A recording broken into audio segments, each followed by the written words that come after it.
And we are live for the week 6 recap. We're on to week 7 of the NFL season now. What a week 6 it was. A lot to go through. I'm going to do my best this week to go a little bit faster through the games and through the most important takeaways from each game, and then have enough time left over to get to some more of the comments at the end of the live, talk about some more specific trades and trade advice. Guys, we are right in it right now. It is time to lock in at this point of the NFL season.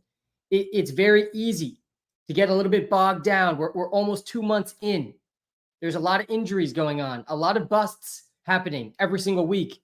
You might not have the record you were hoping for when you drafted your team, but this is really the weeks here from week 7 really through like week 11 when fantasy football championships are won. You make the right trades, you prioritize the right ads, you make the right start sit decisions. I'm pumped to get after it, guys. We're going to go game by game, biggest takeaways from each game, what it means for fantasy football. We're going to talk about all the most relevant players here on the live. Obviously, 2 huge trades just happened before this live stream. We finally saw the Davante Adams trade. We've been talking about the Davante Adams trade on this live for weeks. So not surprising at all to anyone who's tuned into this live that Davante Adams got traded. We've actually called out the Jets, as other people have, as the most likely landing spot. And now it happens. Not good news for Garrett Wilson. Really not the best landing spot for Davante Adams in fantasy. There wasn't many great landing spots. It's not the worst landing spot, not the best landing spot. I think both Adams and Garrett Wilson are wide receiver 2s. Boom bust wide receiver 2s is what I expect out of these guys. I don't think it's clear who you would rather have. And I think that alone is, a big L for Garrett Wilson versus where he was valued and projected before versus after this trade. I also think this is, basically game over for Allen Lazard when it comes to fantasy. Basically game over for Tyler Conklin when it comes to fantasy. Not that he had much of a game anyways.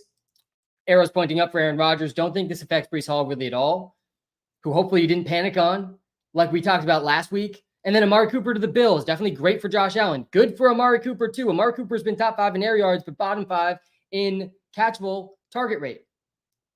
So excited for Amari Cooper. Good for Josh Allen. This is not good for Khalil Shakir. This is not good for Keon Coleman. I don't think it impacts Dalton Kincaid that much, but if anything, it's not good for Kincaid either. The arrow's pointing up for Allen and Amari, down for pretty much the other pass catchers for the Bills. And the arrow's pointing up for Judy and Njoku too, if Deshaun can just throw some catchable targets. All right, let's get to the games now after diving through those 2 big trades that happened in my high-level takes on the trade. Shout out to everybody already in the live stream. Guys, if you're watching live on YouTube, smash the like button, hit the subscribe button. If you're watching live on TikTok, guys, I'm telling you, come to the YouTube live. It's all the same info, but it's a better viewing experience. I can share my screen to all the players we're going to be talking through over the course of the live. Link is right in the TikTok pod of the YouTube live.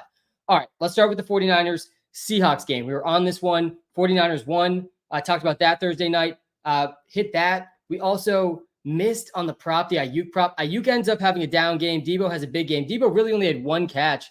A little bit of a lucky big catch. Ends up with 3 catches, 102 for a TD.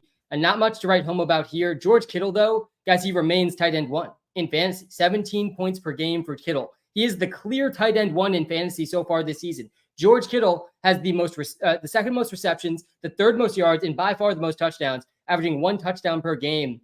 He's George Kittle. I still don't think he's tight end 1 rest of the season, but man, got to give some respect for what he's done so far this year. He's been a league winner to date. If you have George Kittle, you're probably making the fantasy playoffs. That's as good as it gets at tight end. I think Ayuk's going to be fine. Both Debo and Ayuk, they're back-end wide receiver 1s, high-end wide receiver 2s moving forward. Jordan Mason picked up an injury in this game, an AC joint sprain. I think they're calling it a shoulder injury. He was practicing just a day ago with a non-contact jersey. There's a real chance he plays. The ad here is Garendo. He looked good. He almost scored a long touchdown, but slid down at the end because they were icing the game at the end. But Garendo's worth an ad. I think there's a decent chance Mason plays this week, though. We are currently projecting Jordan Mason to play. Brock Purdy had another good game in this one as well. We were on him as a must start on Thursday night. Finishes as a QB6, 24 points. He's been great. I don't love him this week against the Chiefs, but he's absolutely startable. I still worry about his playoff schedule a bit with those matchups against the Dolphins and the Lions not being great. But Purdy ranks QB 12 right now, and he's coming off one of his best games of the season, three passing touchdowns in this game for Purdy. All right, that's everything for the 49ers. On the Seahawks side of the ball, Kenneth Walker, guys, He's a top 5 running back. Kenneth Walker is a top 5 running back. The receiving role for Kenneth Walker is astronomically high, like number 1 running back. Guys, he's averaging more receptions per game than Alvin Kamara is. He ranks second in routes and first in targets and first in receptions. I mean, truly incredible stuff. He's got 16 targets, 15 catches in his last 2 games. Top 5 running back role here for Kenneth. And he has a back-to-back games. Kenneth Walker has been under 35 rushing yards, and he's still in over 14 points in both those games. This is the Alvin Kamara role, but it's Kenneth Walker in that role. A young Kenneth Walker in his prime playing the Alvin Kamara role. Guys, sign me up for that all day. Top 5 running back in PPR. There's not very many players in fantasy I want more than Kenneth Walker right now. He ranks as running back 2 in week 7 in our projections, early projections here for week 7, and kind of a tough matchup versus the Falcons. Geno Smith threw another, was it 52, I think? He threw 52 pass attempts in this game. He went into this game ranking number 1 in pass attempts in the NFL, and he brought his average up after this game with a 52 pass attempt game. Finished with 312 yards, but he has exactly 1 touchdown in every game. I mean, something has to give here for Geno. He's either going to regress and become much better, or he's just really not that good. He ranks number 1 in pass attempts, number 1 in pass yards, but 29th in touchdowns. Like, I really don't even understand how this is possible. And a lot of the touchdowns have ended up going to the running backs. That's how it's happening. But either Geno is just not good enough and he's not scoring enough, or he's going to end up scoring much more if he keeps up this pass volume and this pass yards. Again, he leads the NFL in passing yards, almost 300 yards per game. And he leads the NFL in pass attempts. The pass volume on this offense is great. DK Metcalf, JSN, decent starts this week versus the Falcons. Both rank as top 30 wide receivers. Tyler Lockett's also having an underrated season. We actually called the Tyler Lockett touchdown on the Thursday Live. That was a plus 250 odds on the Thursday Live. I did shout out that on the Thursday Live. That was good to see Lockett get in the end zone for the first time. That's pretty much everything from this game. Metcalf, JSN, still must starts. Metcalf ahead of JSN. JSN still not really seeing deep enough targets to be like super valuable in fantasy. Only 86 air yards in this game, despite getting 9 targets. I don't want to say he's in the Elijah Moore role, but it's something close to it. I mean, the air yards have not been great. He ranks 51st in air yards, but he ranks 18th in targets. And the target volume is obviously there because the pass volume is there for this team. He only has 1 touchdown this season. Not really a massive weekly ceiling for JSN, but a solid floor. Lockett's just a dart throw at flex if you need a flex option. All right, that's the 49ers Seahawks game. 49ers really were in command of that game pretty much throughout. All right, going to the London time game. We were on London time this past Sunday. We're going to be on London time again this upcoming Sunday. So make sure if you're watching live on YouTube, hit the subscribe button so you know when I go live. I'm live very early when we're on London time. If you're watching live on TikTok, hit the follow button. Come to the YouTube live. It is a better viewing experience. It's not just a stale list of thoughts above my head the whole live. You get everything I'm talking about is happening on screen on the YouTube live at the same time. I'm telling you, it's a better viewing experience. Link is right in the TikTok bio. All right. We were on London time this past week. Jacksonville Jaguars get just crushed by the Chicago Bears. Let's pull up the Jaguars here. They get the Pats this week in London again. This is a game. They're 5.5 point favorites against the Pats this week. If they lose, we might see a coach firing in this one. Definitely possible. Trevor Lawrence really did not look great. Not the best matchup, against the Bears. Bears ranked 3rd best against quarterbacks this season. He still finished with 18 points, actually a little bit better than I even remember. He only had 6.7 yards per attempt, though, 65% completion percentage. Not an amazing game. Big dud from Brian Thomas Jr. Definitely expected more out of him. He's looking kind of like a boom bust wide receiver too. He's got a great schedule coming up, though. I'm buying Brian Thomas Jr., looking at this upcoming schedule, looking at who he's already played and some of the performances he's had against some of the better defenses. This is the best stretch of Brian Thomas Jr.'s season here over the next 5 games. Expect some at least 2 or 3 big performances for Brian Thomas Jr. here. The snap percentage was still strong. Target share was only 17%. But guys, this is a low-end outcome here for his target share. Like, he's getting at least 6 targets in almost every game. He's got at least 6 targets still in 4 straight. The big takeaway for the Jags, and really the only guy I hope you started in fantasy, and I told a lot of people to bench Evan Ingram on London time this morning, just on Sunday morning, just because of the caution around his first game back. But man, Evan Ingram is back, guys, and he's back and better than ever. I mean, he had 10 targets in this game. He caught all 10 of them. He had caught all 10 of his targets. His target share ranks number 1 among tight ends. He's only really played 2 games. But this was a great showing for Evan Ingram. He finished as tight end 3 without a touchdown. Anytime you're finishing in the top 5 or top 3 among your position without touchdowns, that's a very good signal. If he scored a touchdown, he was tight end 1 this week. So yeah, I feel very good about Evan Ingram. I think he probably ranks top 6 in tight ends rest of the season. He projects tight end 6 this week. Down game here for Christian Kirk. Really not a must start at this point. I think with Evan Ingram back, I'd rather start Brian Thomas Jr. than Christian Kirk. And Evan Ingram occupies a similar part of the field as Christian Kirk. Christian Kirk's, becoming really just a wide receiver 3 for fantasy, not what we hope for this season. And then the running back. So Travis Etienne gets hurt in this game, gets banged up in this game. And you would think that would be a Tank Bigsby smash. I actually was on the Tank Bigsby rushing line on London time on Sunday morning. It was one of the free player props. Went 2 for 3 on Sunday, so still a solid Sunday. But he only ended up getting 27% of the snaps, only 7 carries. The Jags were getting crushed in this game, so they're playing from behind and in passing environment, and that's not good for Tank Bigsby, guys. They do not trust Tank Bigsby in any type of pass-catching role. He is really not a locked-in must-start here in Week 7, even in a good matchup versus the Pats. The ceiling is really high, though, for Tank Bigsby. We saw it in Week 5. He scored 2 touchdowns at 100 rushing yards. If the Jags can get a lead against the Pats, Bigsby could easily do that again versus the Pats, over 100 yards and 2 TDs. I mean, we just saw Joe Mixon absolutely crush the New England Patriots for 102 yards and a touchdown. Damian Pierce had 76 yards and a TD. So there's a ceiling for Bigsby this week versus the Pats without Travis Etienne in the lineup. But ultimately, Dearness Johnson's actually projecting better than him in PPR leagues because he's going to get the full receiving role. He ran over half the routes. He was the only running back with targets other than Travis Etienne.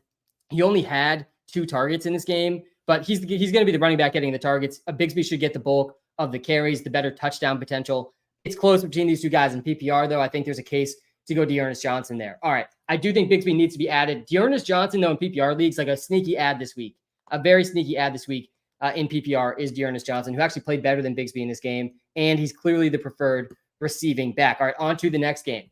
The Commanders and Ravens. This one was a ton of fun. Jaden Daniels versus Lamar Jackson. I almost felt like at the start of this game, and I'm probably just speculating here, and there's no way we could possibly know, but it almost felt like the defenses had a little bit of an advantage because they're so used to practicing against such a similar QB, where like these quarterbacks had both of these guys, Jaden Daniels and Lamar, had their worst rushing games of the season. So maybe I'm onto something there where these defenses are just better equipped, more practiced against these rushing QBs. Only 22 rushing yards for Jaden Daniels in this game versus the Ravens, by far his lowest of the season. He still had 6 carries. That was also, though, his lowest of the season. So down game here for Jaden Daniels, finishes as QB9, 21 points, just churning out top 12 QB performances, guys. Jaden Daniels only has 1 week this season not finishing as a top 12 quarterback.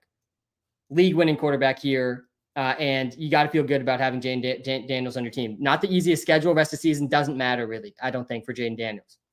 He's going to have the rushing and passing combo that we want in fantasy. Terry McLaurin, he had another good game, actually his best game of the season here. He had 2 touchdowns in this game, only 53 yards, finished as wide receiver 5 with 23 points. He's clearly the best receiver on this team. I mean, it's not even close. And the air yard share, the target share, show that. Over 20% target share in 5 straight. McLaurin's a must-start wide receiver in fantasy right now. He is a solid wide receiver 2 and arguably a back-end wide receiver 1 in this offense, is the clear number 1 receiver. Brian Robinson Jr. was out in this game. We're currently projecting him back this week. I think there's a real chance he doesn't come back this week versus the Panthers, which is massive to stay on top of for fantasy, because this is a great matchup for them in week 7 versus the Panthers. But Austin Eckler, he showed up with a massive receiving role. Only 21 rushing yards, but he had 4 catches, 47 receiving yards. He played 80% of the snaps, though, guys, and he had a 15% target share. He only had 50% of the carries. They didn't end up running that much. They were trailing for most of this game. But, guys, Austin Eckler's now over 10 points in every single game that he's played in. Yep, you heard that right. Over 10 PPR points in every single game he's played in. If Brian Robinson Jr. sits this week, I'm going to be smashing the button on Austin Eckler everywhere I possibly can. He's going to be a great start against the Panthers if Brian Robinson sits. And I think he's honestly a decent sleeper, even if Brian Robinson plays. Noah Brown looking like the wide receiver 2 on this team, by the way. Quick note there. He had 8 targets, 24% target share. We'll see if that sticks or not, but he does seem like the clear number 2 receiver. All right, that's it for the Commanders. Let's go to the Ravens here. Lamar Jackson has another decent game. He goes just under 20 points. Similar to Jaden Daniels, this was actually his first game not finishing as a top 12 quarterback this season. but he still ranks first in fantasy points per game. He finished with 20 fantasy points still in this game, just outside the top 20 quarterbacks. Only had one passing touchdown, one total touchdown, which was his fewest since week 2, but still had 323 passing yards, 11 rushing attempts. Again, yeah, I was right. Lamar and Daniels had their lowest rushing totals of the season here in this game. I feel like I'm onto something here with these two teams playing each other. Definitely expect this to be one of the lowest rushing totals of the season for both Lamar and Daniels. Lamar's locked in his QB1 rest of the season. Lamar, I think, is the favorite for MVP right now. Zay Flowers also had another good game without a touchdown for Zay Flowers. Guys, Zay Flowers has 1 touchdown this season. That's it. That came back in week 2. But he did score 22 fantasy points, finished as a top 10 quarterback. Thanks for extending the TikTok Live subscription, Matt. I appreciate it. I'll get to every TikTok Live subscriber comment at the end of the live. But yeah, Zay Flowers, also a must-start wide receiver right now. Projects as a top 10 receiver this week versus the Bucs. Not the best schedule in the fantasy football playoffs and the rest of the way. But honestly, similar to Terry McLaurin, in a different way, but similar to Terry McLaurin. Just so by far clearly the number 1 receiver on this team. A solid start. Derrick Henry remains king. Guys, the laws of physics, the laws of age, they do not apply to Derrick Henry. Everyone has been fading Derrick Henry year after year after year, myself at times included, because of the age and the carry total and the wear and tear on Derrick Henry's body. Derrick Henry, at age about to be 31, ranks number 1 in the NFL in rushing yards per game, number 1 in the NFL in rushing touchdowns per game, in PPR leagues, where, guys, he ranks 70th in receptions this season. He ranks 2nd best in points. The touchdowns are king, man, for the king. And he's almost a lock, if he stays healthy, to lead the NFL in rushing touchdowns. He's a start every single week, regardless of the matchup. I do think the schedule is like a little scary for Derrick Henry, but it's really just the touchdowns, guys. The touchdowns for Derrick Henry are just so good. I think Derrick Henry's going to smash. Continuing forward, though, maybe there's a sell high window. Just looking at the schedule, if you just ignore everything that's happened and only look at the schedule for Derrick Henry, he's through the easiest part of his schedule, like by far.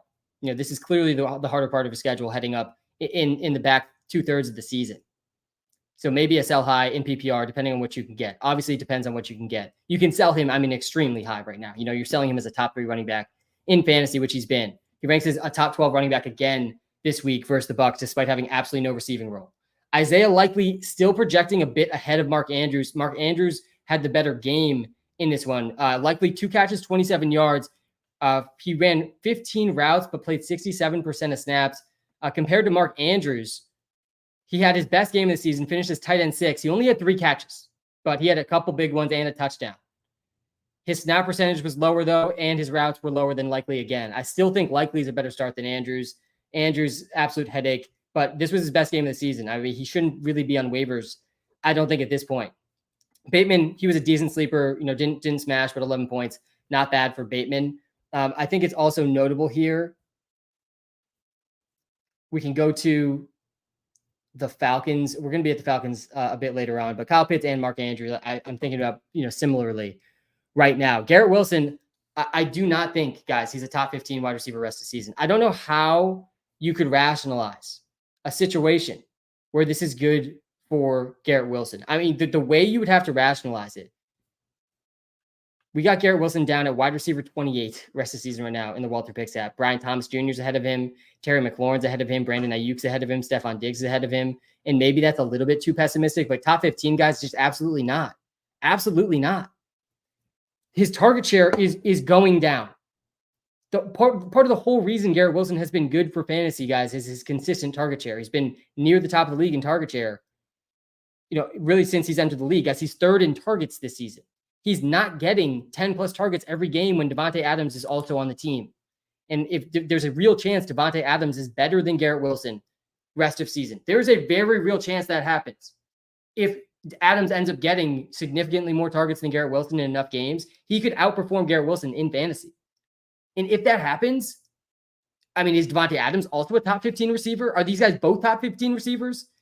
Because if there's a chance Adams is better than Garrett Wilson, and again, I'm not saying that's what I'm expecting. I just think it's possible. What's the odds that Adams ends up being better than Garrett Wilson rest of season once he starts playing? I'd put it at 25, 30% chance maybe. Like, there's definitely a real chance Adams just gets peppered with targets like he did back in the day with Aaron Rodgers. And that's not good for Garrett Wilson. He's going to need such a big efficiency boost Garrett Wilson, he currently ranks as wide receiver 13, and he has the 4th most catches and the 3rd most targets in the NFL. So no, he's not a top 15 receiver in fantasy with Davante Adams. If he's already barely a top 15 receiver without him in this insane volume, I mean, you have to expect the efficiency to go up so much to offset that volume decrease to have any chance of staying top 15. Of course, there's a chance. He's top 15. He's still a really good receiver. He still has a pretty good fantasy playoff schedule too. But yeah, I've had Garrett Wilson as a sell on this exact live stream multiple weeks now in preparation for this trade. I think that was good advice, guys. I think that was the time to sell Garrett Wilson after the 23 target game. And if you can sell him now, if there's people out there that for some reason think they're buying low on Garrett Wilson and Davante Adams going there is going to help him, I don't think so. And when it comes to Davante Adams, I mean, at least he'll be playing for fantasy. He's been about as bad as you could possibly get for fantasy so far this season.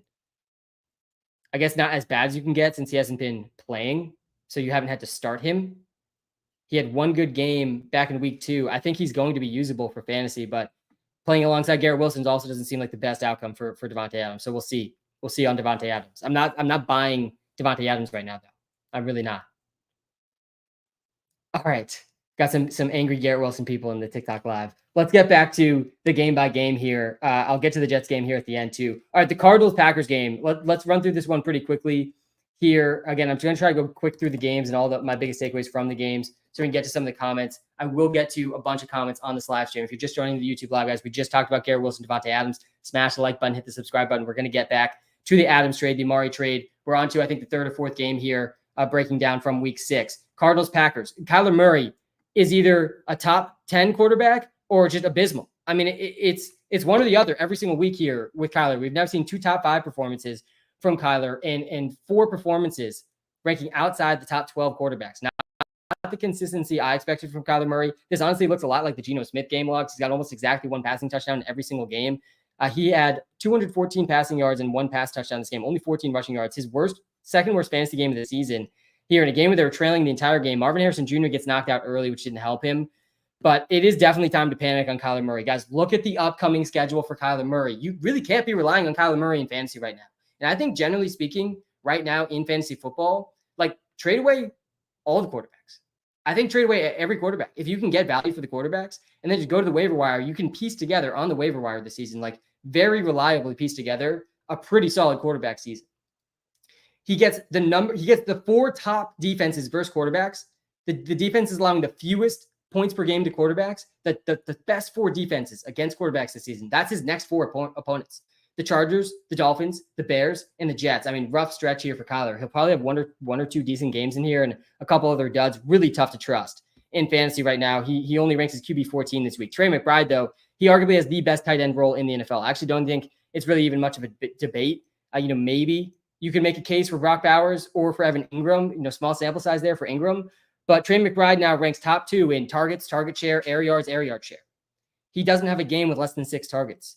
Trey McBride has not scored a touchdown this season, and he ranks number 3 in tight end fantasy points per game. I mean, he's going to start scoring touchdowns at some point this season, and when he does, he's going to be the number 1 tight end in fantasy. Trey McBride, there's really only a few tight ends I think you could argue over Trey McBride, and I don't think the rest of the season rankings even necessarily have this. I would rather Trey McBride than Travis Kelce rest of season. Thinking through the fantasy football playoffs specifically, and again, remember, I always hyper-focus on the fantasy playoffs throughout the whole season because that's how this game works, guys. That's how we set up fantasy football to work. It's all about the fantasy playoffs. And so, yeah, I'm going to look ahead at the fantasy playoffs, and we got a Trey McBride in his prime, ranking top 2 in targets, target share, air yard share. And he gets a fantastic fantasy football playoff schedule with 2 very good matchups with the Panthers and the Rams, a solid matchup versus the Pats. And then you look ahead at Travis Kelce's playoff schedule and also the context of Travis Kelce getting rested last season. Travis Kelce was rested down the stretch of the NFL regular season as they prepped for the actual NFL playoffs. Because, guys, Kelce is 35 years old. And they're a lock to make the NFL playoffs already. They could have the 1 seed already locked up by the time of the fantasy football playoffs. I think trading Travis Kelce makes a ton of sense for one of these other elite tight ends like Trey McBride. You don't need to do it now necessarily. You can wait. Kelce's projecting as the number 1 or number 2 tight end every week, which I think makes sense. But when you look ahead at the fantasy playoffs, Kelce's not in the top 3 tight ends that I want. I don't think it's as likely Kelsey wins leagues in the playoffs as some of these other tight ends like Trey McBride. All right, going back to the Cardinals here, James Conner, another really rough game for him. 6.6 points, only 24 rushing yards, saved his fantasy day a bit with 4 catches. He only played 27% of the snaps in this game. Seeds work to Trey Benson. And I was a little confused about this one because when I was watching the game, it seemed like they were just maybe trying to get something going. And so they subbed in Trey McBride. I saw after Trey Benson, excuse me. I saw after maybe there was an injury for Connor. It doesn't seem like it was injury related. Trey Benson also did nothing. He only played 19% of the snaps and 3 routes. He had 26 rushing yards on 5 carries. I guess the efficiency there actually wasn't bad, 5.2 yards per carry. Trey Benson's worth an ad. I do think Trey Benson is worth an ad. Especially in deeper leagues, Trey Benson should be rostered, I think, in all leagues. Dortch is doing nothing. Michael Wilson didn't really do much, even with Michael Wilson, even with Marvin Harrison Jr. out. He did play a bunch of snaps. I'm not sure Marvin Harrison Jr. is going to play this week. That's obviously good for Trey McBride, but none of these guys are great starts, really, versus the Chargers, other than Trey McBride. All right, on to the other side of this game, the Packers. So Romeo Doubs comes back, and they feed him 2 touchdowns immediately. He finishes as wide receiver 11. And also, Dontavian Wicks gets hurt in this game. Dontavian Wicks getting hurt in this game is the biggest thing out of this game. Massive for Jaden Reed, Romeo Doubs, and Christian Watson returned in this game too and made a couple plays. 15.8 points, his best game of the season, 68 yards and a TD. He played 60% of the snaps, right up there with where he was playing before the injury. And again, Dontavian Wicks out now. Christian Watson's definitely an upside flex play moving forward with Wicks injured. And Doubs and Reed. Doubs is a solid wide receiver 2. Reed is still a wide receiver 1. Reed, I think, had 6 catches for only 28 yards. Yeah, but he scored a touchdown, which saved his day. He also picked up an ankle injury, I think, in this one, but he played through it. Seems like he's going to be fine. Down game for Tucker Kraft in this one, but he still was out there 82% of the snaps. Definitely still a startable tight end in fantasy. All right, on to the next game here. Packers, by the way, they won 34-13. Game was not close. On to the Pats-Texans game. So Joe Mixon, guys, he's 2 for 2. Joe Mixon is the A.J. Brown of running backs this season. They're both 2 for 2. In the 2 full games they played, they both smashed both times. Joe Mixon, he has finished as the running back 2 both of the full games he's played. Both of the full games Joe Mixon has played, he's had at least 130 total yards and 2 touchdowns. Sorry, he only had 1 touchdown week 1, but he had 159 yards in that game and 3 catches too. The role for Joe Mixon's elite, guys. He only played 42% of snaps in this game as they eased him back in. Dameon Pierce got some run too, but yeah, Joe Mixon's a must start moving forward on a good offense in a really, really good role. He looks as good as he's ever looked, really, in the NFL. Stephon Diggs continues just to have a really strong floor with Nico Collins out. I still prefer Diggs over Tank Dell just slightly, but Tank Dell came alive in this game too. Both guys really must starts moving forward with Nico Collins out. Both these guys are must starts, have to be started. Tank Dell finally came alive. Best game of the season by far. Best usage of the season too, 29% target share.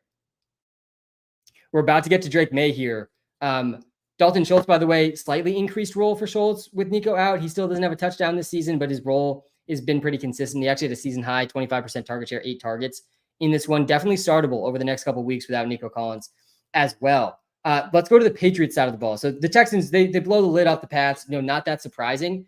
But the Patriots, in Patriots fans, man, you got to feel pretty optimistic about the future after this game. Not necessarily the future of this season, but the future beyond this season. Drake Maye really gives this offense a real ceiling. Drake Maye in his first NFL start had 21.5 points. He turned the ball over, I think, 3 times. He had 2 interceptions and a fumble. He still finished with 22 fantasy points, 3 touchdowns, 243 passing yards, and 38 rushing yards. He had a 19% rush share. Guys, Drake Maye ran a lot in college, a lot. He has rushing upside, which gives him a good floor. And he's got a really high ceiling if he hits some of these deep passes. And then you look at the matchup this week. Yeah, guys, Drake Maye, he is the streamer of the week. I mean, of all the quarterbacks that are going to be available in most leagues, it's going to be Drake Maye that you want. There's some other good quarterbacks this week, but Drake Maye, he ranks as QB7 against the Jags. Guys, we have not seen an offense do bad versus the Jaguars.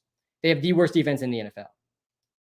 The only offense we saw do bad was the Browns. In retrospect, guys, that was the best game of the Browns season. Deshaun had 15 fantasy points versus the Jags. So, yeah, you got to be starting Drake Maye off the waivers this week. If you need a QB, I think you could do much, much worse than Drake Maye. He's got rushing potential. They're underdogs in this game. They're playing the Jags, who have allowed back-to-back games allowing quarterbacks over 20 points. One of those games was Joe Flacco. We just saw rookie Caleb Williams pop off for 30 points, his best game of the season. Demario Douglas is startable for sure with Drake Maye starting. Demario Douglas now, guys, he's been over 29% target share in 3 of his last 4 games. He is in the Elijah Moore, Wan'Dale role. But he scored a touchdown in this game. He actually had some air yards in this game, some deeper looks in this game. He's got a decent PPR floor. He definitely can be started off the waiver wire. I think he's one of the better waiver wire receiver ads of the week on kind of a week with not the best waiver ads. Antonio Gibson completely flopped in this one. He's going to be nothing but a desperation play against the Jags. He did see 13 carries and 4 targets, so 17 opportunities for Gibson, 16 touches, only 7 points though. Hopefully he should do better versus the Jags, but he's not getting like a workhorse role even when Ramondre's out. And we'll see if Ramondre might be able to play this week. Right now we're projecting Ramondre Stevenson as in. Not a great role for Hunter Henry. He did score a touchdown though. He actually had a 16% target share, better than I realized. 13 points for Hunter Henry, maybe back on the streaming radar for tight ends with Drake Maye playing. And all the other receivers, I mean, Booty had a big catch, not really startable though in fantasy. He played 83% of the snaps, maybe a deep sleeper. I would prefer him over Polk right now, which is not great for Polk. All right, on to the Bucks and Saints. Full thoughts on Garrett. Yeah, let me run through the Garrett Wilson. Devontae Adams thoughts really quickly again, one more time, and then I'll also run through the Amari Cooper thoughts quick. I expected this trade to happen. I mean, if you've been tuning into these lives throughout the season, which I know many of you guys have. A shout out to everyone who has, by the way. If you haven't, make sure you hit the follow button in the TikTok live. If you hit the subscribe button and the like button in the YouTube live, do appreciate that. Because if you had subscribed to the YouTube live or you had followed on the TikTok before right now, you would have already been aware that it was very likely Davante Adams was going to get traded to the Jets. So I've already thought through what this means for fantasy before the trade even happened. So I'm ready to go on my take about this. And it seems like it's a little controversial. Seems like not everyone agrees with me, which I love. I want to hear the pushback and why you guys disagree with with my take on Garrett Wilson. But I really don't think this is good for Garrett Wilson. I think one of the reasons Garrett Wilson has been very good for fantasy has been the volume. Guys, Garrett Wilson, he ranks 13th in points per game right now this season. 13th in PPR points per game. A solid 16 points per game. Pretty solid. Not where you drafted him. Still worse than where you drafted him, but not terrible either. But it's all been volume-based. He has the 3rd most targets in the NFL. He has the 4th most receptions in the NFL. And neither of those things are going to happen as much with Davante Adams. And I see people in the chat, oh, but he's not going to get double teamed as much. He's not going to get as much attention from the defense. Guys, one of the things that's most widely overblown in NFL analysis is double teams. Double teams happen less than 10% of plays. Almost never do double teams actually happen in the NFL. Like they do happen, but not nearly as much as people talk about them. Like double teams is just not really a thing in the NFL. Not a thing. Will Garrett Wilson get more efficient with Davante Adams on the team? Sure. I'm open to that idea that he can get a little bit more efficient as defenses have to stop both of them. But at how much of that efficiency is going to offset the dramatic decrease in targets? Guys, the Jets are playing one of the slowest offenses in the NFL. They play incredibly slow. That is not going to change. Aaron Rodgers has always played on slow offenses. But when I mean slow, they bring the clock down to about 1 second, more than almost any team in the NFL. If you just go to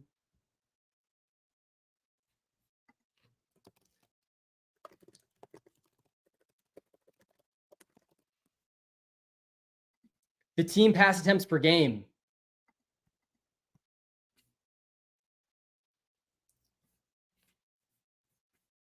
the Jets they've thrown the 3rd most passes this season. It's actually pretty surprising.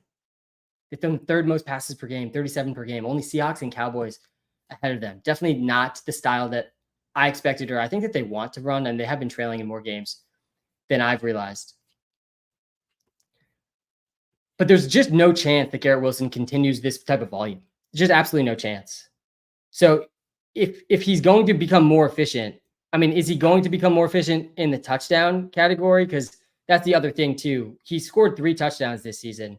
His touchdown rate hasn't been bad. The touchdown rate for Garrett Wilson this season, let me add it here on the YouTube live. Again, if you're watching live on TikTok, guys, come to the YouTube live. I can share screen on the YouTube live. Link is right in the TikTok bio.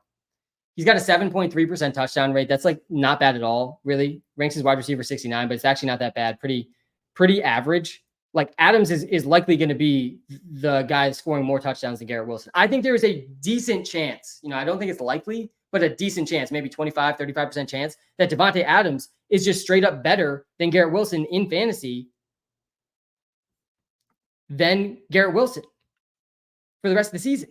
And if that's the case, I don't know how you feel good about Garrett Wilson. I'm really not buying Adams, but I think there's a chance that Adams-Rodgers connection just sort of trumps the Rodgers-Garrett Wilson connection. And yeah, I get a lot of arguments, a lot of people saying Adams is going to pull coverage. He won't be bracketed as much. But yeah, I mean, guys, this is a volume-dependent game. At the end of the day, this is a volume-dependent game. Predicting efficiency is so much harder than predicting volume. And we just changed the projection. In the Walter Picks app, we just changed Garrett Wilson's projection for his target share from 30% to 25% rest of season. That's a huge decrease. That puts him in wide receiver 2 territory. Guys, he's a wide receiver 2 in fantasy now. He was just a wide receiver 1. So no, this is an L for Garrett Wilson in fantasy football. Yeah, they've been behind by a lot. I honestly didn't realize they were third in pass attempts. That was surprising to me. I'm open to new information. If that continues, maybe they both can be good. And I think both Adams and Garrett Wilson will have big games. I'm not saying Garrett Wilson's not startable or anything. I just think he's clearly worse rest of season with Adams in terms of target volume. All right, let's get back to the game-by-game stuff. I know everyone wants the takes on Garrett Wilson. Also for Amari Cooper, the high-level takes for Amari Cooper, the arrow's up now for Amari Cooper. His volume's been great. The accuracy on his targets has been abysmal. Definitely arrow up for Amari Cooper, arrow down for the other pass catchers for the Bills, and arrow up for Josh Allen as well. All right, let's go to this Bucs-Saints game. This game was insane. I really was impressed, actually, by Spencer Rattler in this game, but didn't matter. The Buccaneers still stomped. We were on this as my favorite spread and money line of the week, so love to see the Buccaneers show up with 51 points. Baker Mayfield's having a season to remember. He ranks second. The only quarterback with more fantasy points per game than Baker Mayfield is Lamar Jackson. Baker Mayfield is in the MVP conversation, guys. No one's really talking about it, but he's firmly in the MVP conversation. He ranks second in passing touchdowns per game. He's got a great schedule the rest of the season. Really not much of a reason to expect him to slow down that much. He should be rostered in every single league. He's been incredibly efficient. Godwin is balling. He's a top 10 wide receiver. Mike Evans didn't have a big game, but that was, kind of expected. Against the Saints. He's historically struggled against the Saints. Still think Mike Evans is pretty comparable, pretty close to Godwin. They both rank as top 10 wide receivers this week. Bucky Irving disappoints, but still finishes with 19 points. Still finishes a top 12 running back because he ended up getting a touchdown at the end. Still at 81 rushing yards. He ran 70% of the routes too on the passing plays. Bucky Irving was out there running routes 70% of the time. He did lead the backfield in snap percentage. Only 40% rush share though, because Sean Tucker, running back 1, Sean Tucker had 34 points, 136 yards, touchdown, 3 catches, 56 yards, touchdown. He played less snaps, but had the same amount of carries as Bucky Irving, clearly earned a role in this game. That's not great for Bucky. Still think Bucky over Sean Tucker if I had to choose. But guys, Rachaad White's toast. Rachaad White's absolute toast. I couldn't feel worse about Rachaad White right now in fantasy football. Like borderline, not a guy you can feel great starting when he comes back. I don't know if he'll be back this week or not. I think that's pretty up in the air. Right now, we're projecting him as out. No, a 20 roster size league, I don't think you can drop Rachaad White. He still is going to have a receiving role. But man, this is going to be I think this is going to be a 3-way backfield when White's healthy, and that's not going to be good for fantasy. So he's not going to be startable, but he's one of those guys in that brutal spot in fantasy where you can't really start him, but you also can't really drop him. Those are the worst guys for fantasy, but that's the case. Cade Otton, another week where he's out there almost every single play, only 2 catches, but did score his first touchdown of the season, remains streamable at tight end. All right, on to the Saints side of the ball. So Spencer Rattler honestly surprised me. I did not think he was going to be as good as he looked. He had 243 yards and a passing touchdown in this game, plus 27 rushing yards. He was only at 6.1 yards per attempt. He did throw 2 interceptions and was sacked 5 times, but still, he was moving this offense much better than I expected. Not a must start, obviously, or anything. I do think he'll start here in week 7 versus the Broncos. He's got 2 tough matchups here. He plays Thursday night versus the Broncos. That game's going to be a gross game. Alvin Kamara, he still had 17 points in this game, despite the team getting killed because he had another 5 catches. The only receiver in a better receiving role. The only running back within a better receiving role than Alvin Kamara is Kenneth Walker, who I would prefer over Alvin Kamara rest of season. Tough schedule coming up for Alvin Kamara too, but man, the role is just so good. Has to be started every single week for sure. Chris Olave gets hurt, banged up in this game. Rashid Shaheed also gets hurt in this game. with a knee injury.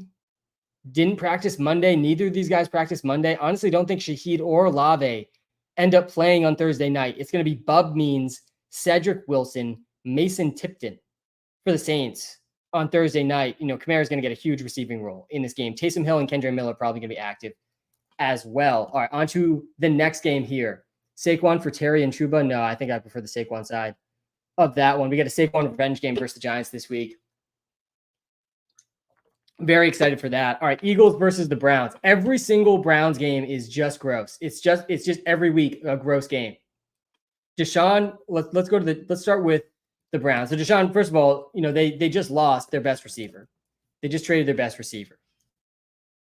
It's definitely good for Judy and Njoku. Judy didn't do much in this game. 4.5 points, only one catch, but he's going to be out there every single snap. He's probably going to lead this team in targets the rest of the season. He did have over half the air yards for the Browns. Not all air yards are created equal, though. Some are reminding me on the TikTok and YouTube lives. The air yards for the Browns, they're not worth as much because so many of them are not catchable. David Njoku had probably the grossest 30% target share a tight end could possibly have. 5 catches, 31 yards. Smash spot for the Broncos defense Thursday. Yeah, for sure. Smash spot. You get Spencer Rattler on a short week probably without Olave and Shaheed. And obviously the Broncos defense is good. They are without, does seem like they're going to be without their shutdown corner, their top corner, the Broncos. So that's not great, but yeah, still a good spot. I think the over-under in that game is really low too. So yeah, Njoku, good to see him get a 30% target share. He gets a boost, I think, with Amari out too. The target share should be there, but this whole offense is just so tough to trust. And Nick Chubb is supposedly coming back this week. Jerome Ford got hurt in this game. The Browns were actually running it kind of effectively.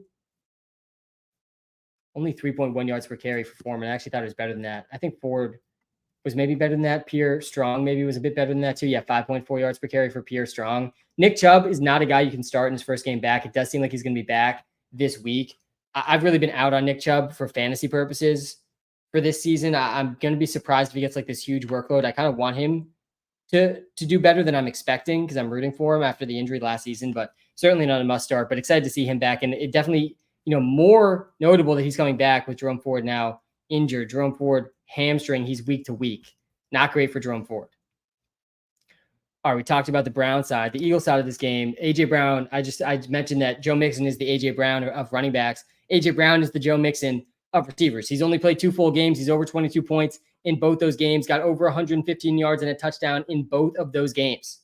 A.J. Brown is one of the best wide receivers in the NFL. Cameron, no need to spam in the YouTube live.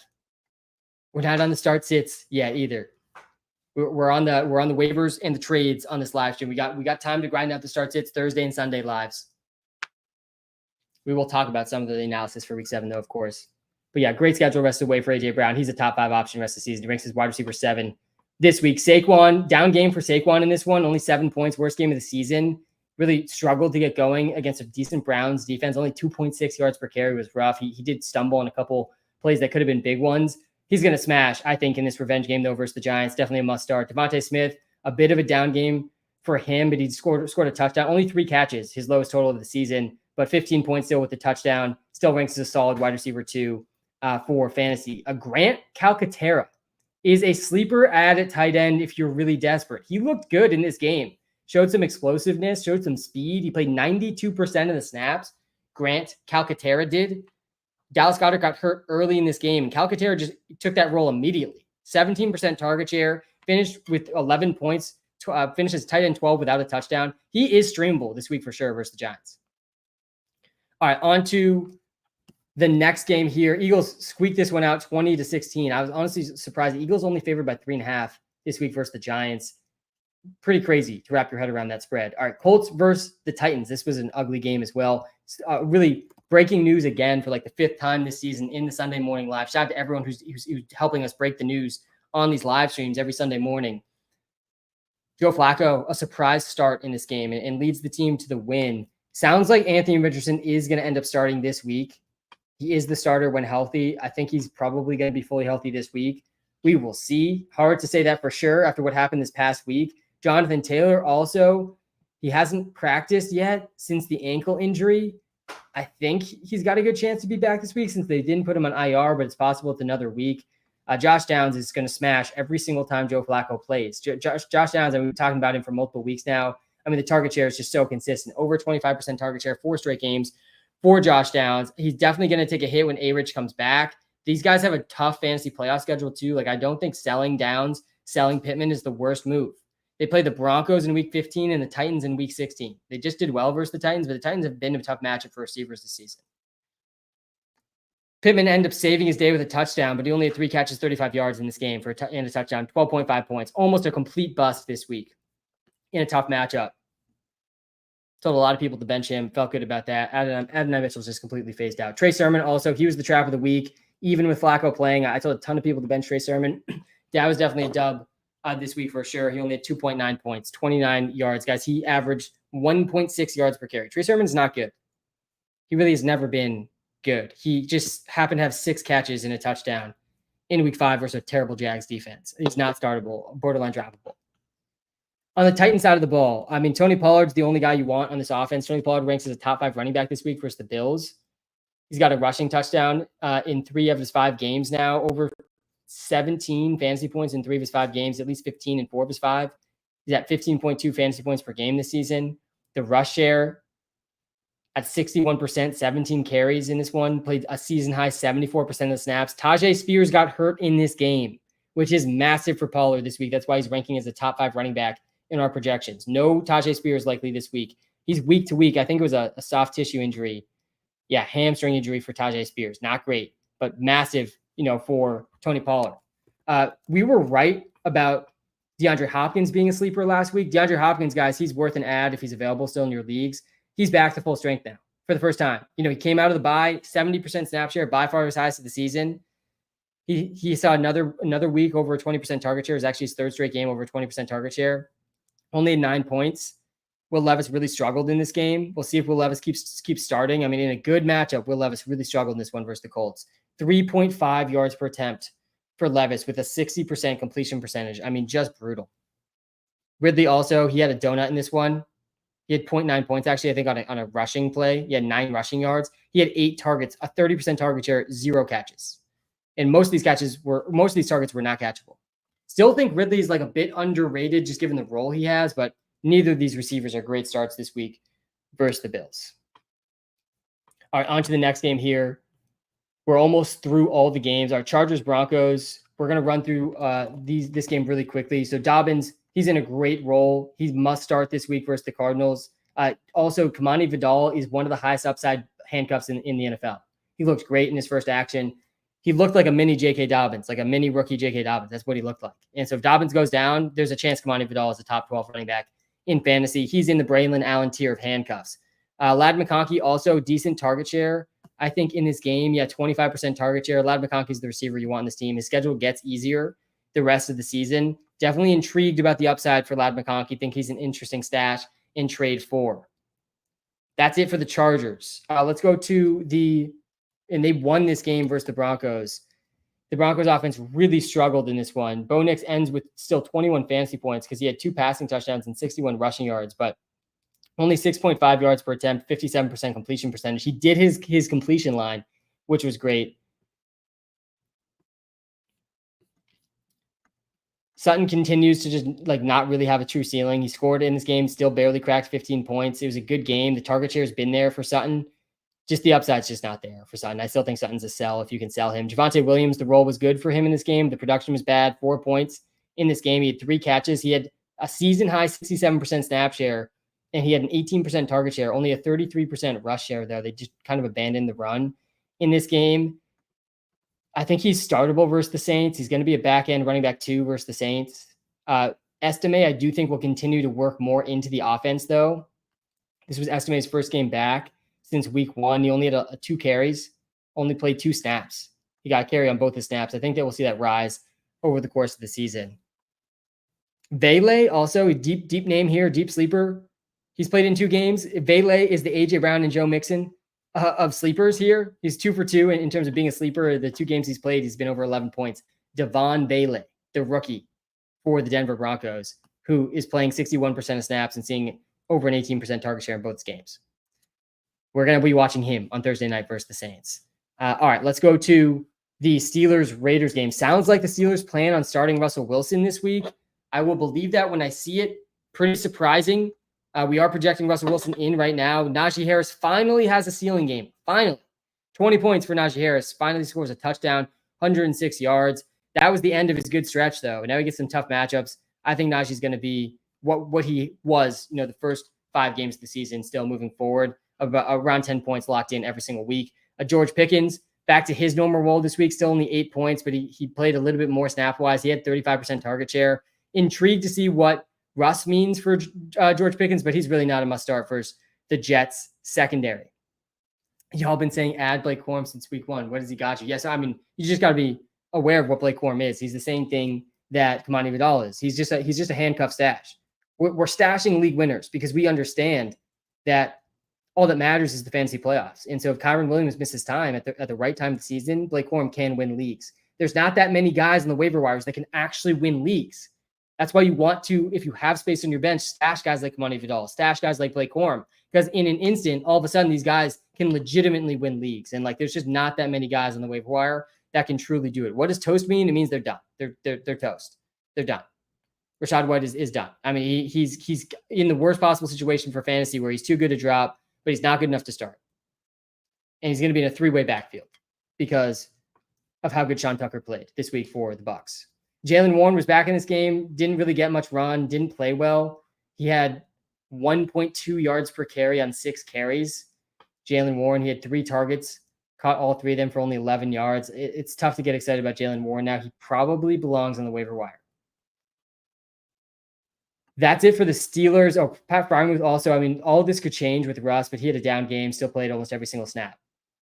Steelers crushed the Raiders, though, in this one. They really leaned on Najee Harris throughout the game. All right, on the Falcons-Panthers game, Kirk Cousins continues to lead a good offense. Not a good fantasy game for him, only 12.5 points. He's now only had over 17.5 points in one game this season, and that was a game in week 5 just a couple weeks ago where he had 509 yards on Thursday Night Football. He's got a better schedule coming up. He's going to be a decent, interesting play off the waiver wire. Drake London, guys, he's a top 10 wide receiver in fantasy. He ranks number 9 in fantasy points per game.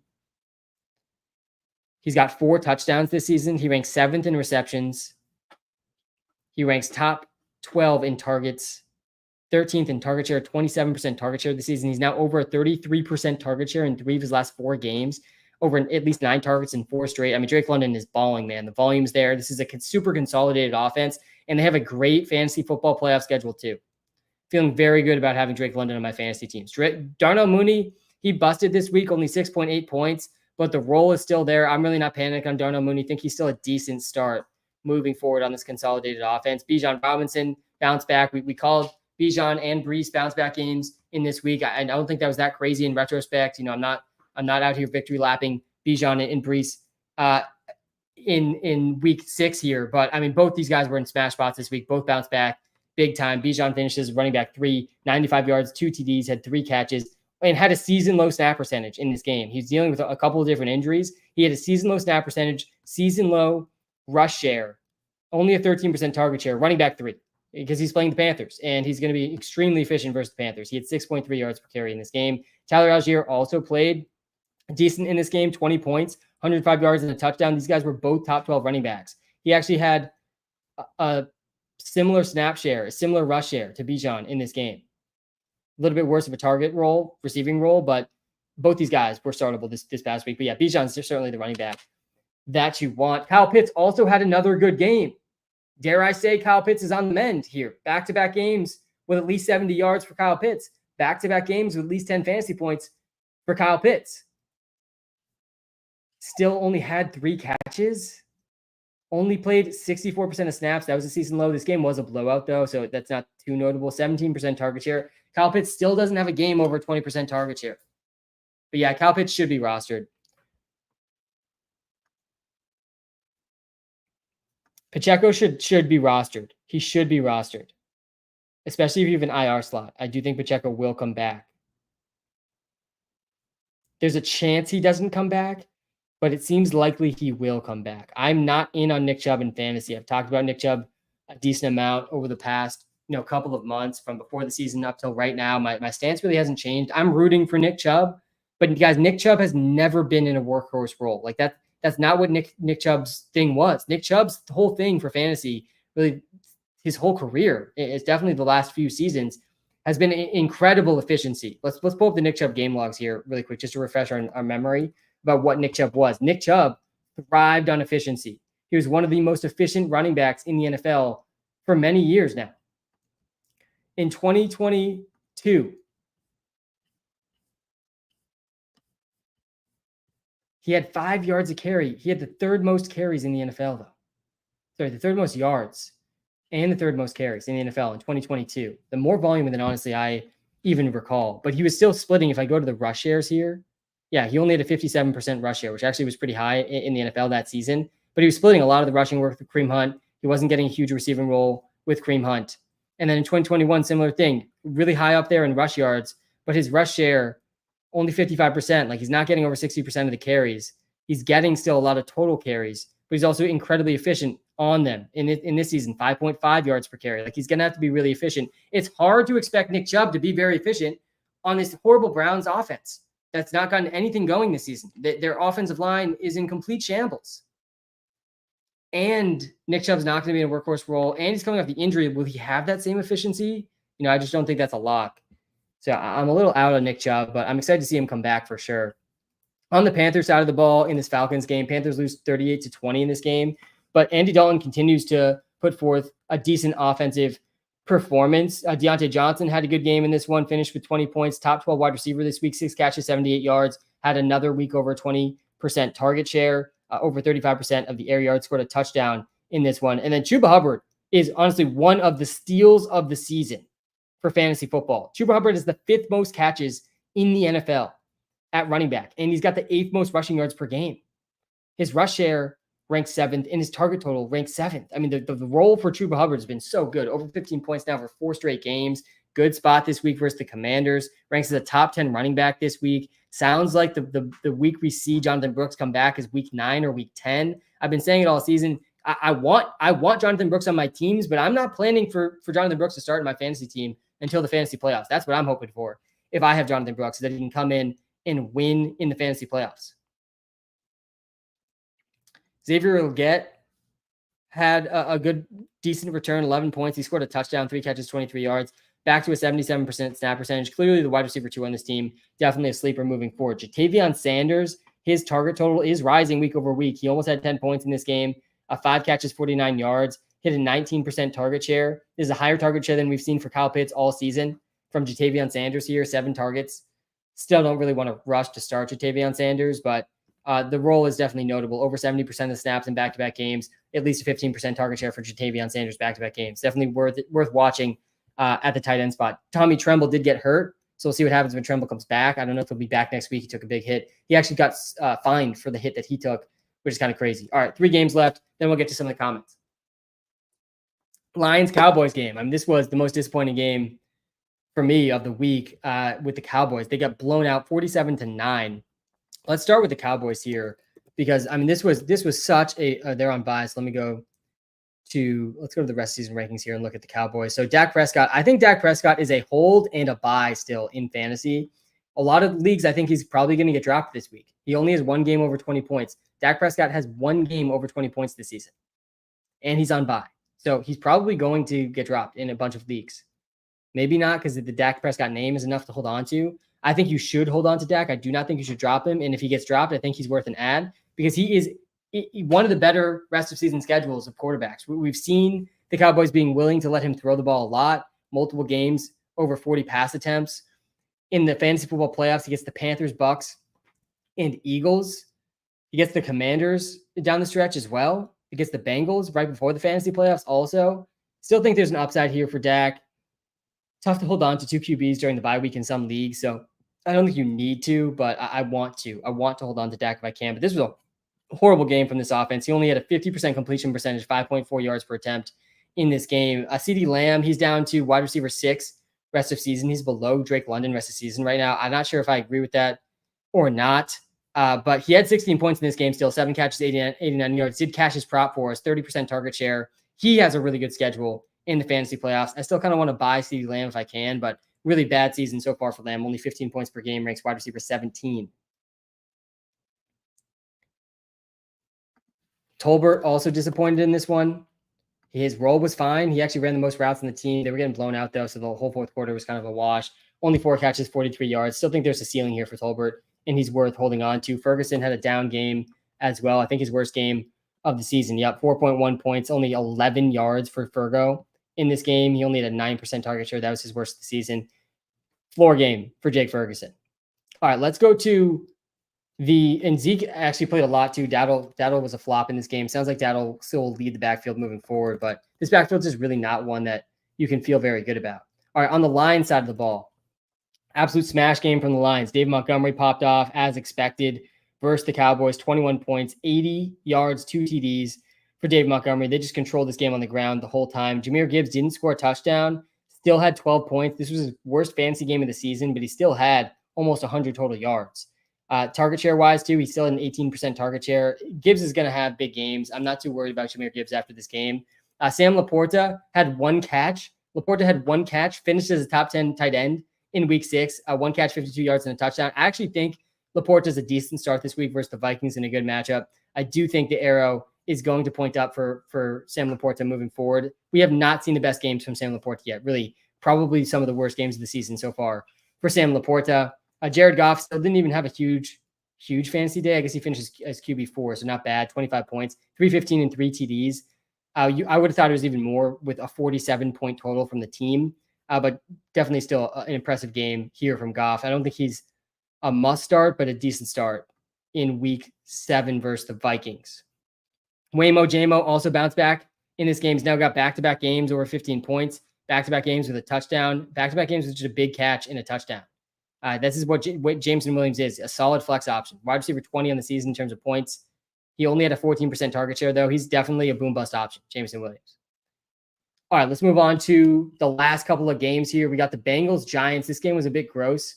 Tyrone Tracy smash. Definitely feel good about telling everyone to start Tyrone Tracy. Tyrone Tracy finishes as running back 5 in week 6. 6 catches, 57 yards, massive receiving role, played 84% of snaps, and had a 17% target share. He had a total of 23 touches in this game.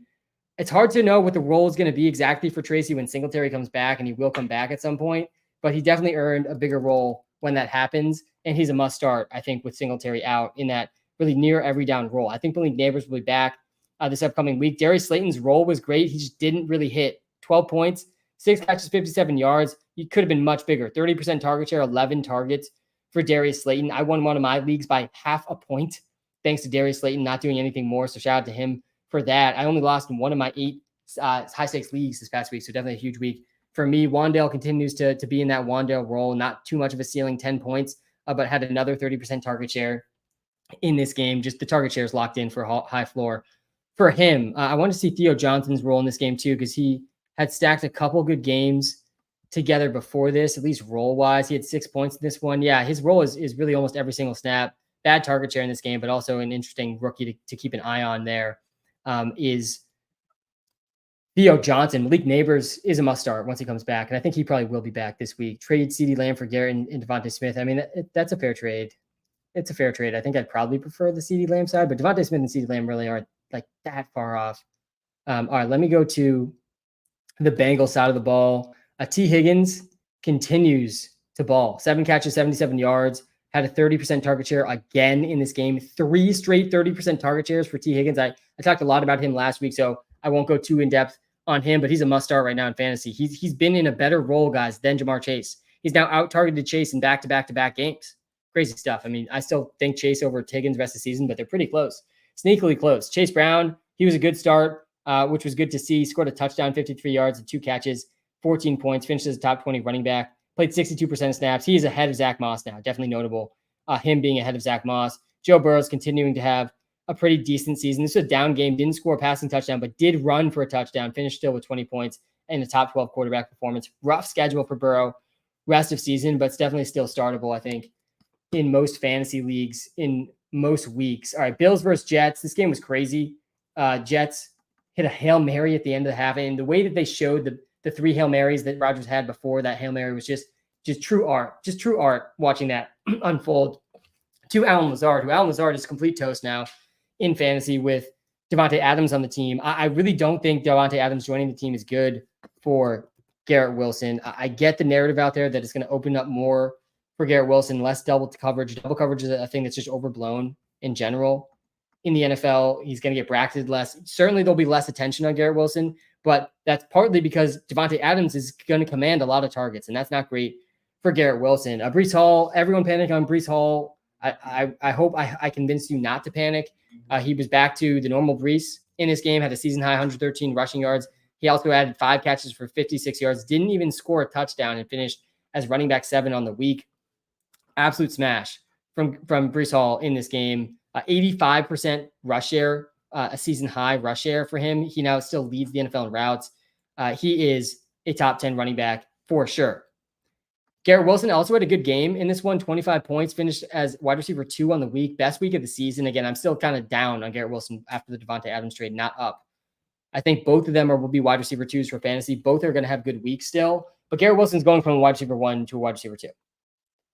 Garrett Wilson ranks number 3 in targets, number 4 in receptions. That's just not going to continue with Davante Adams on the team. It's just not.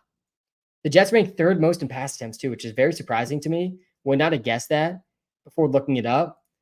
I don't think it's likely they stay top 3 in pass attempts. I don't think that's the type of offense they're trying to run with the defense that they have. I think Bucky over Sean Tucker long-term, but it's going to be a mess for fantasy. You can talk about Bigsby. Yeah, so Bigsby's got a high ceiling versus the Pats. But Bigsby has 0 receiving role. Like Dearness Johnson is the receiving back.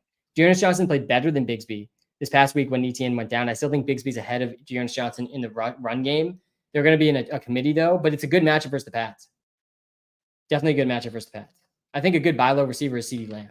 He has a great fantasy football playoff schedule. He's on bye too, so people are definitely going to be looking to sell CeeDee Lamb. Davante Adams, I think he's a wide receiver 2 for fantasy. He's going to have some big games. Very intrigued to see what the target shares end up shaking out here, but there's a good chance Adams is usable in fantasy moving forward. Braylon Allen is just a high upside handcuff stash right now. And Aaron Rodgers, I'm not like buying Aaron Rodgers or anything either. He does have kind of an intriguing fantasy playoff schedule. Jags, Rams, Bills. He is number 3 in pass attempts. He's number 6 in pass attempts this season. I could see a big stretch down the end for Rodgers, but he doesn't have a single game inside the top 10 quarterbacks in a single week. On the Bills side of the ball, Ray Davis smashed. Ray Davis is one of the highest priority ads of the week. James Cook is questionable this week. We'll see if James Cook ends up going. This prop line was free prop line. They had this line at 11.5 before James Cook was ruled out. Moved it up to 45 after he was ruled out. Ray Davis played great in this game. 97 rushing yards, 55 receiving yards, 60% rush share at a 4.8 yards per carry clip, 18 points, didn't score a touchdown, still finished as a top 15 running back. He definitely was ahead of Ty Johnson, which was weird because Ray Davis didn't get a single carry the week before. But yeah, Keon Coleman, arrow pointing way down for him with the Amari Cooper signing. Khalil Shakir, arrow pointing down for him also with the Amari Cooper signing. Arrow pointing up for Amari Cooper with the Amari Cooper trade to the Bills. And also arrow pointing up for Josh Allen. Josh Allen, I think I told too many people to bench Josh Allen. Scary matchup here versus the Jets. Finished as QB5 though, 24 fantasy points. This was an encouraging fantasy game from Josh Allen, despite only having 215 passing yards. But guys, Josh Allen, I think, is a sell in fantasy because I think you can piece together decent quarterback performances off the waiver wire. Josh Allen ranks 31st in pass attempts this season. The Bills are a run-first team. We need Josh Allen to score rushing touchdowns for him to be what we need him to be in fantasy. I think selling makes a lot of sense. I would sell Josh Allen. Alex, I would sell Josh Allen. Go see if you can get either one of the tight ends that hasn't scored a touchdown, like Trey McBride, depending on your tight end, Alex, or go see if you can buy low on one of these receivers that's underperforming a bit. Someone like a CeeDee Lamb, who's on bye this week. I also like going out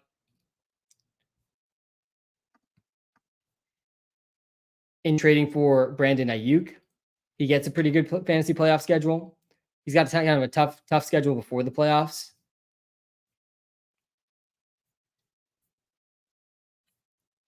But yeah, I would look to sell Josh Allen there.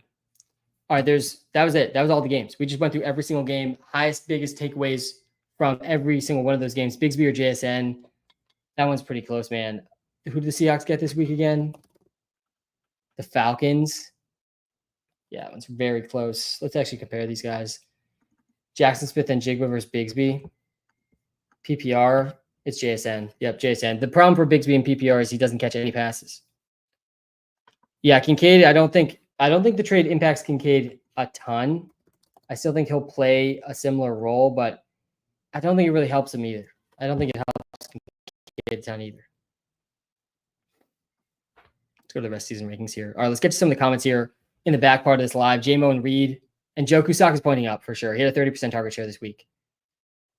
Bro said drop Pitts. Yeah, I did. I was on the drop Pitts train. I'm glad that we motivated Pitts to turn around. Kyle Pitts still is like barely rosterable, though. He ranks as tight end 15 right now. Rest of season, he still hasn't had a touchdown since week 1. Kyle Pitts still doesn't have a game over a 19% target share. He's no games over 20% target share. Like, I don't think it's unreasonable to want Kelsey, Bowers, Laporta, McBride, Kittle, Evan Ingram, Jake Ferguson, Tucker Kraft, Dalton Kincaid, Hawkinson, and Kmet and Njoku all over Pitts.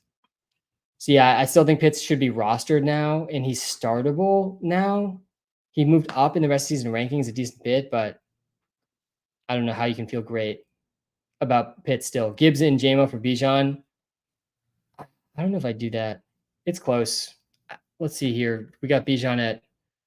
They're back-to-back in the rest of season rankings. I mean, they're really comparable, Bijan and Gibbs. Brock Bowers to the moon, right? Yep, Brock Bowers to the moon for sure. Brock Bowers is the wide receiver 1 for the Raiders. I mean, he arguably was already the wide receiver 1 with Devontae Adams, and now he definitely is. Anthony Richardson is fine to drop. I'm totally comfortable dropping Anthony Richardson. Yep. Anthony Richardson wasn't playing well before the injury. He's had one good game this season. That was week 1. It's week 7 now. And he's got a tough schedule, too, down the stretch. He plays the Broncos and the Titans in the first 2 games of the fantasy playoffs. Hey, Sam, I traded Kelsey and Swift for Tyreek and Austin Eckler. I have Gibbs and Bijan already, and I have Bowers, and I traded James Cook for Higgins. Don't have receivers, Marvin Harrison Jr. injury thoughts. Yeah, I like all of these trades. I like trading away Travis Kelsey before the trade deadline in fantasy because of my thoughts on him for the fantasy football playoffs. Hot take, Richardson was never that good. Yeah, Max, I think you're definitely potentially right here. Like, one of my bold takes before the season was that Jaden Daniels is already better than A-Rich. Obviously, that is not a hot take anymore. But Jaden Daniels was a more accurate passer of the football in the larger sample size we had from him in college. We've never seen a stretch where Anthony Richardson is an accurate passer. That's still what we ultimately need to see from him, for him to turn around. What's up, Sam? I'm 6-0. Jack, let's go, man. You're 6-0, but you didn't win your league yet. You know, you don't want to let 6-0 get to your head. You got to start locking in and thinking about the fantasy football playoffs. And I'm going to try to get a video out this week or next about the best playoff schedules on the TikTok, Instagram, YouTube feeds. Trade DK for Nico Collins straight up. My other wide receivers are Godwin and London. Yeah, you're in a good spot. No wonder you're 6-0 here. Nico Collins still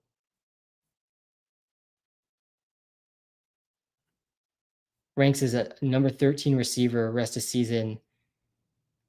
Still ahead of DK Metcalf. Let's look at Nico here for a second. Not the easiest fantasy playoff schedule, but Nico has been matchup proof. We have him coming back in week 10. Metcalf is on the team leading the NFL in pass attempts. He's got a good playoff schedule too, though. You might be able to wait a week or two before getting DK Metcalf, before trading Metcalf for Nico. But if you're 6-0, I don't hate it. I definitely don't hate it. Saquon and DK for Ayuk. Dobbins, Murray, Wilson, Terry. Yeah, the Saquon and DK side's definitely better there. What's wrong with White? He's in a 3-way committee now because Sean Tucker was the running back 1 this week. Sean Tucker played amazing. So Sean Tucker and Bucky Irving are going to have a role now. Judy or Douglas worth pickup to play over Kirk rest of the season? Yeah, I still think it's probably Pop Douglas over Judy. How do you feel about Amari? Yeah, I think the arrow's pointing up for him for sure. I mean, if he gets anywhere near the role he's had, he's going to smash. I don't think we can expect that role. Amari Cooper ranks top 15 in target share, targets, air yard share. Like, I don't think that's going to be the case on the Bills, but certainly a better spot for him than the Browns, where the Browns offense has been bad. Deshaun's been incredibly inaccurate. Are you high on Myers now that Adams is gone? Yeah, I'm definitely higher on Jacoby Myers for sure. Let's find Jacoby here. Yeah, he moved up 3 spots rest of the season rank. He's a top 25 wide receiver rest of the season. He's dealing with an injury. It was an ankle injury. We'll see if he comes back, but whenever he does, yeah, he's the clear wide receiver 1 on this team. Tracy or Moss, definitely Tracy. I'm taking Dell over Sutton easily. Trade Chubb, Nick Chubb for Marv, I definitely would do that. Would you trade Daniels for McCaffrey if your other quarterback was Hurts? Yes. Yes, I definitely would do that. Jaden Daniels, we actually have ahead of Jalen Hurts. We have Daniels as QB1 rest of the season right now.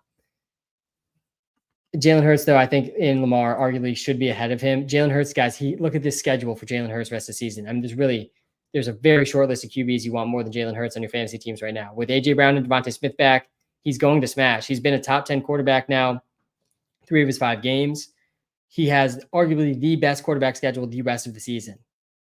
His toughest matchup comes in the first week of the fantasy playoffs, but that'll be fine as long as A.J. Brown, Devontae Smith, Saquon are healthy. He then gets the Commanders and the Cowboys in the last 2 games of the fantasy season. And I think McCaffrey's going to come back. I mean, we talk about this all season, and I think people are kind of tired of when is McCaffrey going to come back conversation, but it might not be that far away. We might be less than a month away from McCaffrey coming back and just winning fantasy leagues. And McCaffrey, guys, has an amazing schedule down the stretch. He has the best running back schedule from week 13 to week 16. So yeah, I love, if you have 2 quarterbacks, trade one of them. You do not need 2 quarterbacks. Why is it good to have sold Garrett Wilson? Because his value absolutely just went down because his rest of season target share projection clearly got worse. He was number 3 in the NFL in targets before this trade, and he's not going to be number 3 in the NFL in targets after this trade. It really is kind of that simple. And maybe he gets an efficiency boost, but I also would argue that his touchdown rate is going to go down. Devontae Adams is going to get some of those red zone targets that Garrett Wilson was getting. Hey, Sam, who would you rather have, Gibbs and Jay Jettis or Saquon and Amon-Ra? Yeah. I think, oh man, this one's actually pretty close. This is pretty even. Jefferson for sure over Amon-Ra, but Gibbs and Saquon are pretty close too. Saquon's running back 1 rest of the season, man. He's got a great schedule down the stretch too. I think I prefer the Jay Jettis side. Definitely close though. I'm pretty in on buying Gibbs if I can. If you can buy Gibbs low, I think that's a pretty good move. Do you like trading away Kyler and Debo for Lamar and Worthy? Thoughts on both Debo and Worthy in general? Yeah, so I definitely think you want Lamar more than Kyler. And like Lamar, Daniels, and Hurts, and maybe we can put Josh Allen in that tier too. Like these are the only quarterbacks that are even like they're really the only must-start quarterbacks every week. Like none of these other quarterbacks are really must start every week. Like it really is very matchup dependent with all these other guys. But these 4 guys with the rushing that they have and the passing ceiling they have kind of are must starts. Kyler's certainly not a must start right now. But you also can piece together something decent on the waiver wire, which is why I'm hesitant to like buy quarterbacks in trades. But yeah, Worthy, I definitely don't like him as much as Debo. Debo is still one of the high ceilings among all receivers. I mean, we saw it a bit last week. He only had 1 big catch, really 1 big play in that game, finished as wide receiver 10 on the week. He's got a good playoff schedule, going to be fighting for a playoff spot most likely.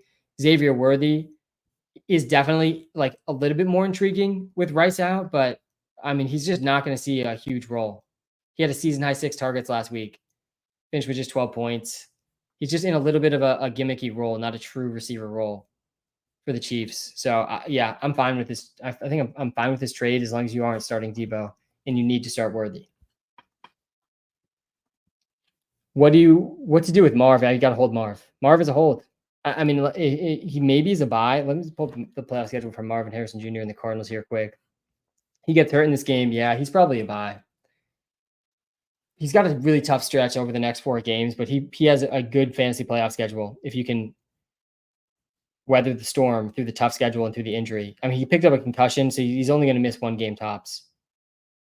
You can drop Rashee Rice. He's not coming back in the regular season.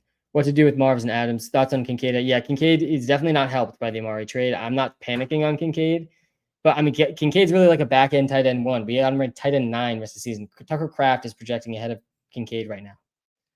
Ferguson, Ingram, Kittle, McBride, Laporte, Bowers, Kelsey, all better than him. And so is arguably Cole Kmet and Hawkinson could easily leave him too. And Njoku could leave him too. Trade for Bijan, I don't hate it. Depends what you're trading. There's 2 sides to pretty much every fantasy decision. Thoughts on Gibbs, Kupp, and JSN for Kyron and Reed. I don't need depth. Yeah, if you don't need depth, you got to make trades like this. I'm fine with this trade. You're getting the best receiver in the deal and the best running back in the deal. So yeah, I like this trade a lot. Hey Sam, Bijan, Marvin Harrison Jr., and Monty for Brees, AJ Brown, and DJ Moore. Yeah, do this. For sure, do this. This is a smash. And I can see why this makes sense potentially for both sides, but you're trading two good running backs for one good running back, but you're getting the best player in the trade in AJ Brown. And then DJ Moore's been good too. Anyone worth cashing in my number one waiver slot? Mixon, Monty, Tracy, Etienne, Brown, Evans, Flowers, and Olave. Max, who's the top of the waivers for you? That obviously matters. I don't think it's tough. The number one slot's tough because you could hold on to it all season and then just kind of do nothing. You could probably wait for a big running back injury though. I don't think there's anyone that like needs to be added that's going to be started over these guys. Trade Olave and Harris for Dobbins. I get Dobbins. Oh God, I don't know if I would do that one. Olave is a tough one right now.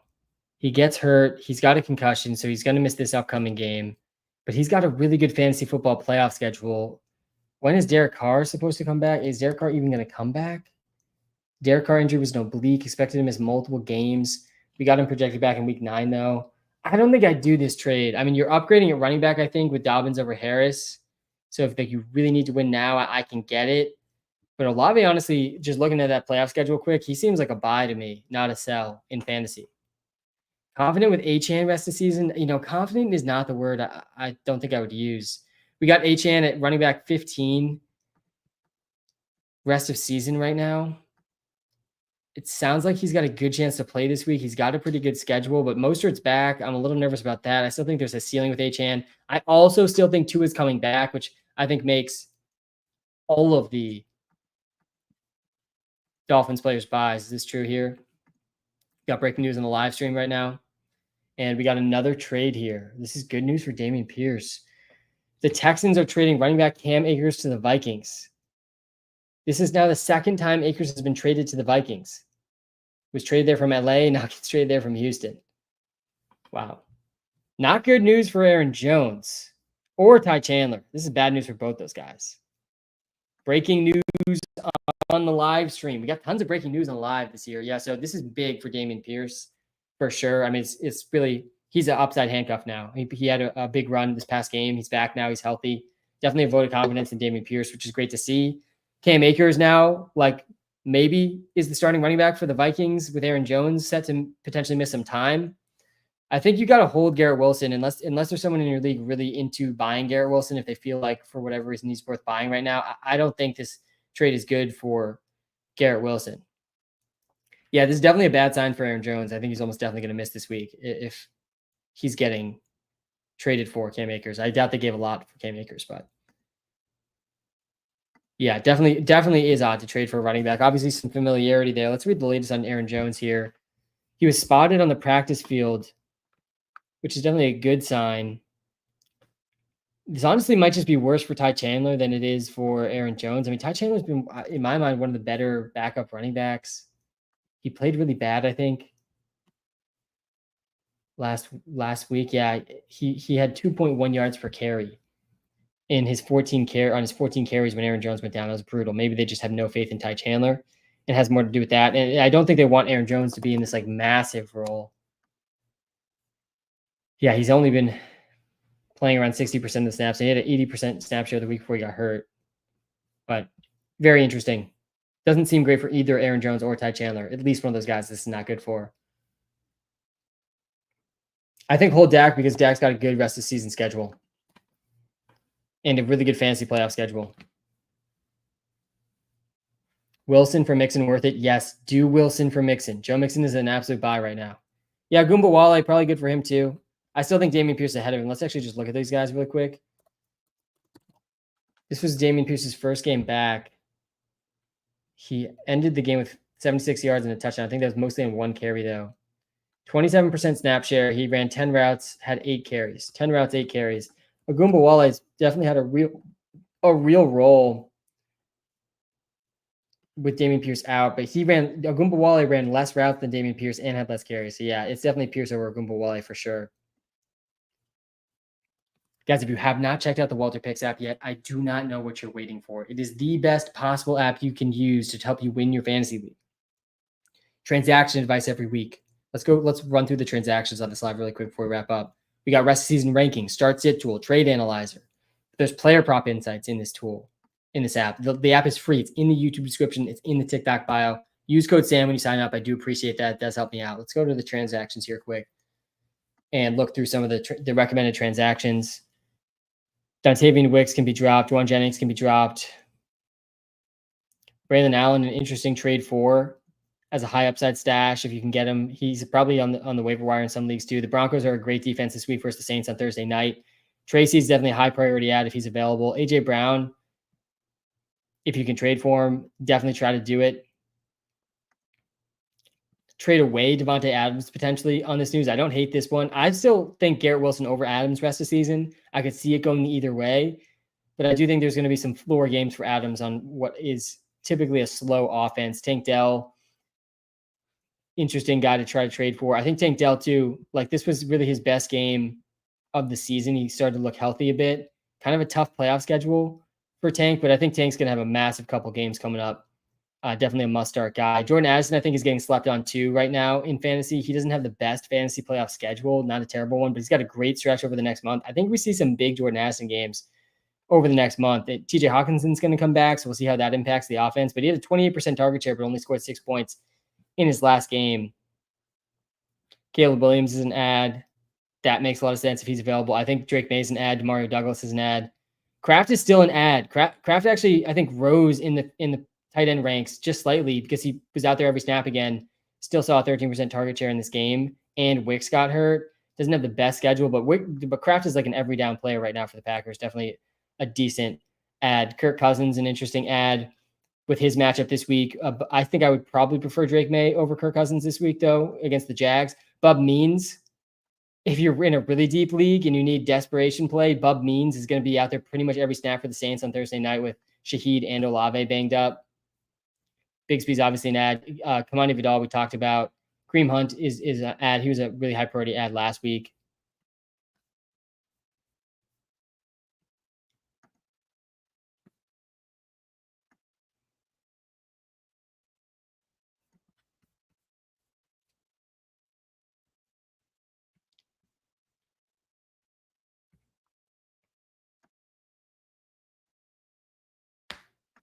We might have some duplicates in here potentially.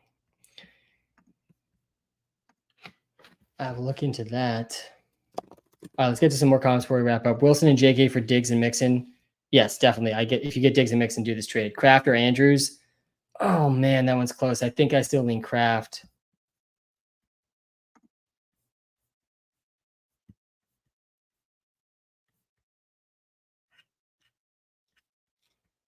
All right, we're going to go to TikTok Live subscriber only mode here.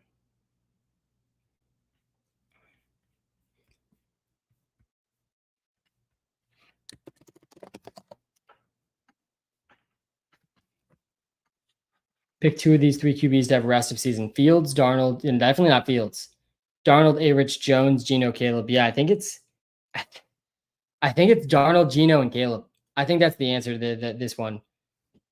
How much fab should I spend on Bub Means? Not a lot. In Bailey and Garendo in Dynasty, saw they were recommending the app. Who you're prioritizing? Yeah, probably. Honestly, I think I'd probably rank these guys Vele, then Bub, then Garendo in Dynasty. I'd probably put like 5 to 10% of budget on these guys in Dynasty. Definitely a little bit more value for these guys for sure. Jay Jets and Jacoby Myers for CD, Brian Thomas Jr. and Javonte. If you need a running back, I don't hate it. You're giving up the best player in the trade for sure. I mean, it's a downgrade to CeeDee Lamb from Justin Jefferson. I think BTJ and Jacoby Myers are pretty comparable. And Javonte's obviously an ad. Fields lost the starting gig, and AR is unsure. What do I do at QB? Add Drake Maye, start Drake Maye. That's a 1 week solution, though, not a rest of season solution. I have ETN and Mixon RB. Yeah, if you have ETN, I guess I don't hate it. I think you probably get more for Justin Jefferson, but it's a pretty fair trade. Who are you starting, Dobbs or Douglas? Oh, that one's pretty close. I think it's probably Douglas, but Dobbs is definitely startable too. Dobbs gets a slight edge here. Tougher matchup for Dobbs. Better game environment for Dobbs, though, probably. I think I lean Dobbs looking at that. It's close, though. Super close. Thanks for doing the TikTok live subscription. Adams or at will for Cup? Yeah, I think I would do that. I'm not sure if Cup returns this week. It definitely seems like there's a chance. If it's not this week, it's probably next week. They're saying it's possible. I think we're currently projecting him in right now this week, so I'd say a little over 50% chance he plays. Drake Maye is a Tua. Hurry up and unscramble your brain. Tyreek needs you. Yeah, exactly. Kraft or Parkinson. Yeah, it's Kraft over Parkinson for sure. You got to hold Marvin Harrison Jr. I actually think Marvin Harrison Jr. is an interesting buy. He's got a good fantasy playoff schedule, and he's going to be pretty easy to buy right now in fantasy. I'm going to be looking at that in some of my leagues where I have a good chance of making the playoffs. I'm going to try to get a video out again this week of all the guys I'm going to be trying to trade for based on the playoff schedules. That's my time, guys. Time is the most valuable thing we have. Thanks for spending some time with me tonight. I will be back live Thursday night to talk through the stellar Saints and Bub Means versus Broncos. And was it Devon Vele? Gonna be a great one. Have a great night, guys. Good luck on the waiver wire. I'll talk to you all on Thursday.